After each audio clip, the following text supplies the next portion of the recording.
जिज्ञासा शक्ति महात्मा बुद्ध की प्रेरणादायक कहानी।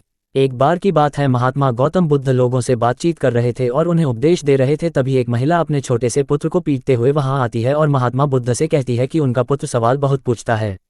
वे कहती है कि अक्सर उनका बेटा सवाल पूछते हुए कभी वहां तक पहुंच जाता है जहां तक न उसका दिमाग काम करता है न गांव के किसी अन्य व्यक्ति का। इस बात को सुनकर उस जगह बैठे सभी लोग उस महिला के हाँ में हाँ मिलाने लगे। उसमें से एक स्त्री बोली कि जब मैं कुएं से पानी लेने जाती हूँ तब भी यह इतने सवाल करता है कि मन झुल्ला जाता है। गांव वाले लोगों ने बुद्ध जी से उस लड़के को सद्बुद्धि देने की प्रार्थना की। ये सुनकर बुद्ध जी गंभीर हो गए। वे बोले, क्या और कोई है इस गांव में जो इतने अधिक प्रश्न पूछता है?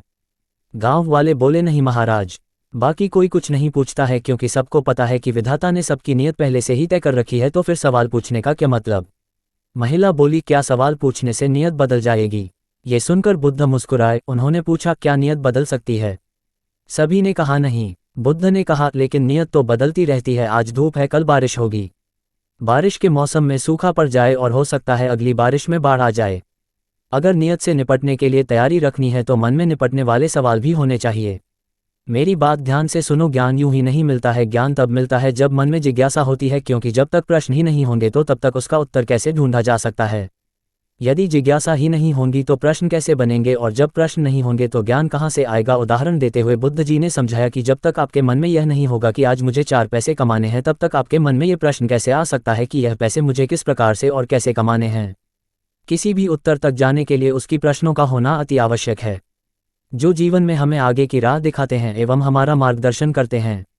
वास्तव में ये बच्चा गांव में का सबसे अलग बच्चा है, क्योंकि यह सबसे अधिक प्रश्न पूछता है। इसके अंदर आगे बढ़ने के लिए एक दृढ़ इच्छाशक्ति है और वह ज्ञान प्राप्त करना चाहता है। जीवन में हम सभी को आगे बढ़ने के लिए जिज्ञासु होना चाहिए। यही ऐसी चीज़ है जो हमें जीवन में आगे बढ़ाकर ज्ञान प्राप्ति करने में हमारी मदद कर सकती हैं।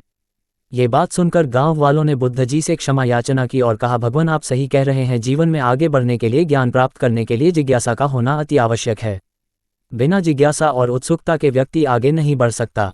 शिक्षा। इस पाठ से हमें क्या शिक्षा मिलती है कि जीवन में व्यक्ति को जिज्ञासु जरूर होना चाहिए, क्योंकि बिना प्रश्न के उत्तर संभव नहीं है। उत्तर उसी को मिलता है जिसका कोई प्रश्न होता है।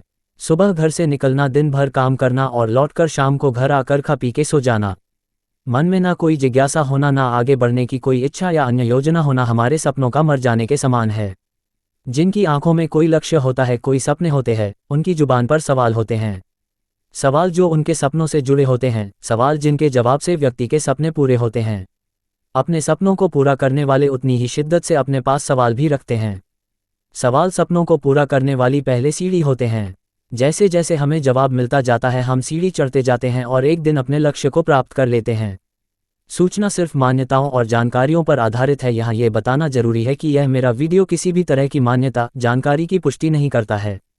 किसी भी जानकारी या मान्यता को अमल में लाने से पहले संबंधित विशेषज्ञ से सलाह लें। धन्यवाद।